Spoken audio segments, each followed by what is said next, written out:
দায়িত্ব নেওয়ার আগ পর্যন্ত যেটা আমরা পেয়েছি অর্থনৈতিকভাবে যে একটা খুবই খারাপ অবস্থায় অর্থনীতির যে অবস্থায় সেখান থেকে উত্তরণের জন্য যে প্রোগ্রামগুলো আছে, যে বাংলাদেশ জাতীয়তাবাদী দলের ম্যানিফেস্টোতে যে কথাগুলো বলা আছে এই সংকট থেকে উত্তরণের ব্যাপারে, যে সেগুলো আমরা আলাপ করেছি। যে বিশেষ করে এরকম একটা অবস্থা থেকে উত্তরণ করতে গেলে আমাদের যে অনেকগুলো রিফর্ম দরকার, অনেক ডিরেগুলেশন দরকার।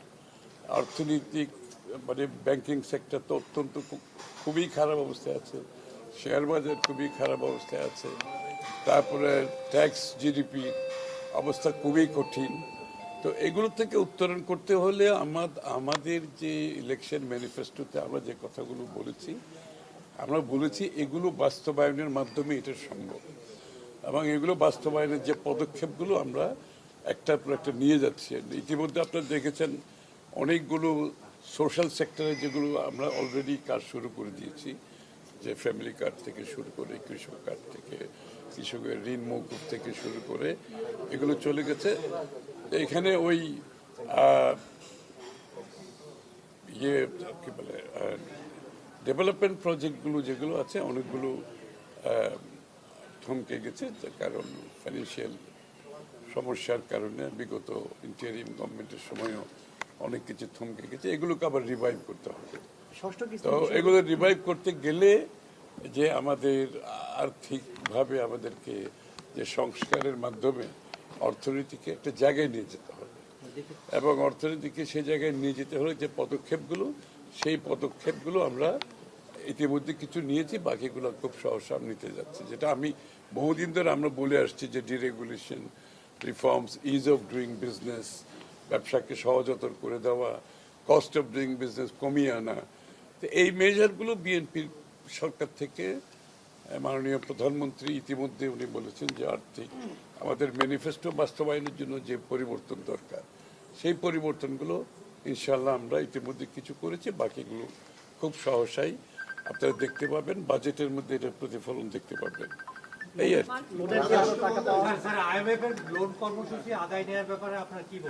হ্যাঁ, ওটা চলছে, সেটা আলাপ আলোচনা চলছে, এবং IMF এর যে রিকোয়ারমেন্ট এগুলো আমরা আলোচনা করেছি কতটুকু সম্ভব, এবং যেখানে বাংলাদেশের বর্তমান অর্থনৈতিক প্রেক্ষাপটে যেগুলো সম্ভব না এগুলোকে আমরা ক্রমান্বয়ে করতে হবে। একসাথে সব করা যাবে না, কারণ অর্থনীতি যে জায়গায় দাঁড়িয়ে আছে সেখান থেকে উত্তরণ করতে হলে আমাদেরকে আমাদের মতো করে কিছু চিন্তা করতে হবে।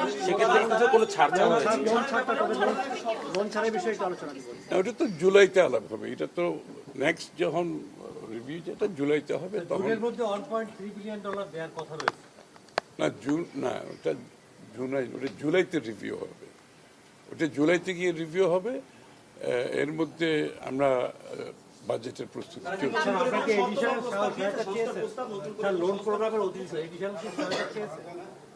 এই পর্যন্ত এগুলো আলোচনা হয় না। এগুলো আমরা তো ওয়াশিংটনে এপ্রিলে মিটিং আছে, স্প্রিং মিটিং আছে, সেখানে আলোচনা হবে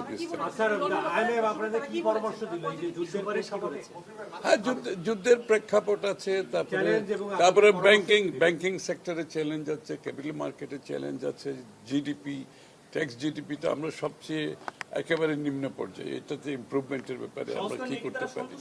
হ্যাঁ, ওগুলো তো আগের বিগত সরকারগুলোর বিষয়ে আলোচনা হয় না, আমরা তো মাত্র শুরু করলাম আমাদের কাজ।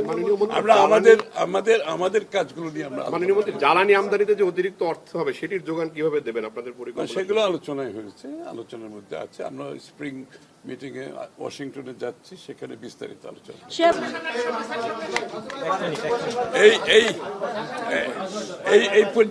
এই পর্যন্ত অর্থনৈতিক একটু চুপ করতে হবে। এই পর্যন্ত অর্থনৈতিক ব্যবস্থাপনায় আপনারা দেখেছেন আমরা সরকারের মাত্র 1 মাস হয়েছে।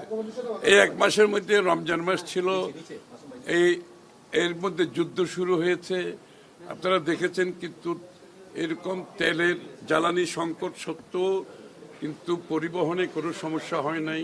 পরিবহনগুলো ঈদের সময় সবাই বাড়িতে যেতে পেরেছে, ভাড়া বাড়ে নাই, দ্রব্যমূল্য স্থিতিশীল ছিল, এর মধ্যে গার্মেন্টসের প্রত্যেক বছর যে সমস্যাগুলো ঈদের আগে হয়, এবার দেখছেন গার্মেন্টসে কোনো অস্থিরতা ছিল না, কারণ এগুলো আমাদের অর্থনৈতিক ম্যানেজমেন্টের কারণে আমরা এগুলো ব্যবস্থাপনা আগে থেকে নিয়েছি, সঠিক সময়ে সিদ্ধান্তগুলো নিয়েছি বলে আপনারা দেখবেন পুরো রমজান মাসে দ্রব্যমূল্যের স্থিতিশীল ছিল, পরিবহনে কোনো সমস্যা হয় নাই, তেলের এত বড় সংকট থাকা সত্ত্বেও তেলের অভাবে কোনো পরিবহন বন্ধ ছিল না, এবং গার্মেন্টসের শ্রমিকদের বেতন সঠিক সময়ে দেওয়া হয়েছে, কোনো অস্থিরতা ছিল না।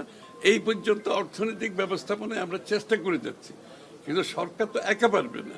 আমরা সকলের দেশবাসীর কাছে আবেদন করব, সকলকে সহযোগিতা করতে হবে, সহানুভূতিশীল হতে হবে, সংযম আমাদের মধ্যে আসতে হবে। যেহেতু যুদ্ধ কোনো সরকারের হাতে নেই, যুদ্ধ হচ্ছে অন্য জায়গায়, আমরা হচ্ছে এটার ভুক্তভোগী।